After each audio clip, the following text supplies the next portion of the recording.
शहर में आई भीषण बाढ़ के बाद कैंट क्षेत्र के कुशवा मोहल्ला कालाफाटा निवासी 1 सैकड़ा लोग शनिवार को कलेक्ट्रेट पहुंच गए। नागरिकों ने तहसीलदार गौरीशंकर बेरवा को अपनी समस्याओं से अवगत कराते हुए एक आवेदन सौंपा। लोगों ने बताया कि बाढ़ के बाद से अभी तक कोई सर्वे टीम उनके इलाके में नहीं पहुंची है और न ही किसी जनप्रतिनिधि या प्रशासनिक अधिकारी ने उनकी सुध ली। तहसीलदार गौरीशंकर बेरवा ने लोगों को आश्वासन दिया कि जल्द ही सर्वे कराया जाएगा और पीड़ितों को मुआवजा दिया जाएगा। इस दौरान लोग तहसीलदार से इस बात पर बहस करते नजर आए कि उन्हें मुआवजे की कम राशि नहीं चाहिए, बल्कि वो चाहते हैं कि जिला प्रशासन गुनिया नदी से अतिक्रमण हटाए ताकि भविष्य में इस तरह की बाढ़ की आशंका न रहे। वार्ड क्रमांक 31 कालापाठा के इन बाढ़ प्रभावितों ने गुनिया नदी के चौड़ीकरण का मुद्दा भी उठाया। उन्होंने बताया कि नदी अपने उद्गम स्थल सिंगवासा में करीब 100 फीट चौड़ी है, लेकिन कैंट क्षेत्र में आते आते ये मात्र 20 फीट की रह जाती है। इसी कारण नदी ओवरफ्लो हो जाती है और उनके घरों में पानी घुसता है।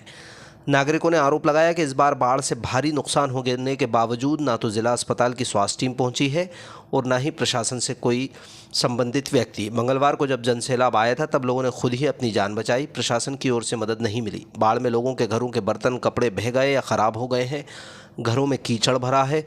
उन्होंने प्रशासन को इलाके में 3 पुलिया के पास हो रहे अतिक्रमण की जानकारी भी दी। तहसीलदार ने बताया कि RCMS के प्रावधानों के मुताबिक लोगों को उचित मुआवजा दिया जाएगा। गुनिया नदी के अतिक्रमण पर कार्रवाई के लिए नगरपालिका को जिम्मेदारी सौंपी जाएगी।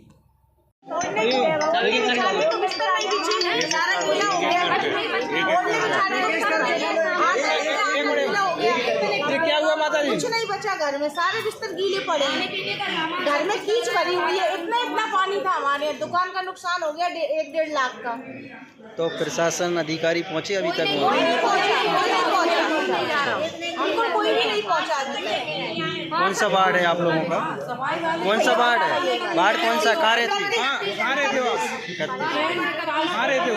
ये है कि जो सिंगवासा तालाब है ना, वहाँ से जो गुनिया नदी निकली हुई है वो 100 फीट की है। हमारे मोहल्ले में आते आते वो रह गई 10 फीट की, ठीक है, और उसके आगे आगे आते आते 5 फीट रह गई है। मतलब उसका इतना अतिक्रमण हो चुका है, जो घरों का नल्ले का जो पानी है ना, सारा घरों के अंदर आता है। और उसका जो घुमाव है नल्ले का, उसको मैं निवेदन कर रहा हूँ कलेक्टर साहब से कि वो जो घुमाव है नल्ले का उसको सीधा करें।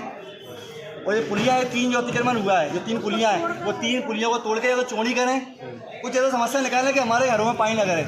हर साल 1.5 लाख रुपये नुकसान होता है हमारे घरों में, हर साल होता है। आप कितना देते हो? सरकार से कितना देती है? 5,000 रुपये 50 किलो गेहूँ। 50 किलो गेहूँ भाई साहब 5 दिन में 10 दिन के जाते होंगे मुहल्ले में, बताऊँ 5,000 रुपये 10 दिन नहीं चलते, लेकिन 1.5 लाख का नुकसान हो रहा है हर साल। कहाँ से लेके आएंगे? गरीब जनता वैसे ही मर जाएगी, बताओ। और सुनो, इसके बाद क्या है, ना तो अस्पताल से कोई टीम आई है, ठीक है, ना कोई नगर पालिका से आई है। घर के आगे जो है कीचड़ है, वो कीचड़ ऐसा कैसा रहा है, क्या करा जाए? मच्छर हो रहा है, मलेरिया फैल रहा है, मर जाए अंदर, क्या करें बताओ आप? कितने लोगों के घरों में पानी भर? हमारे घर में कम से कम 70 से 80 घर जो है उनमें सब पानी भर चुका है। कौन सी जगह पे? बाढ़ क्रमांक 31 कुशवा मोहल्ला कालापाठा। एक मंजिल डूबे हुए हैं। उनकी वीडियो मेरे पास है, मैं आपको वीडियो मैंने कलेक्टर साहब को सुबह सेंड की थी, वीडियो मेरे पास है। वो 3 पुलियाँ कौन सी हैं जिससे पानी का? बता रहा हूँ आपको, देखो। एक तो क्या है, ये अपने छात्रावास सामने जो गली गई है ना, उस गली की जो पुलिया है ना, उसका अतिक्रमण हटवाएं। पहली पुलिया वो है, ठीक है। वहीं से जो घुमाव है वो घुमाव हटवाएं, ठीक है, वहीं से घुमाव हटवाएं। दूसरी पुलिया अपने जो यहाँ पे लूसन बगीचे में लगातार 2 पुलियाँ हैं। उसके बाद सिर्फ कॉलोनी में 3 पुलियाँ हैं। ये 3 पुलियाँ 5-5, 10-10 फीट की हैं। इनमें से कितना पानी निकलेगा साहब? एक टैक्सी घुस जाएगी तो पानी ब्लॉक। अब क्या करा जाए? फिर पानी तो कहाँ घुसेगा? घरों में घुसेगा। अभी क्या स्थिति है आपके घरों की? अभी ये स्थिति है साहब, एक छत पे बैठ के खाना बन रहा है, वो भी चूल्हे पे।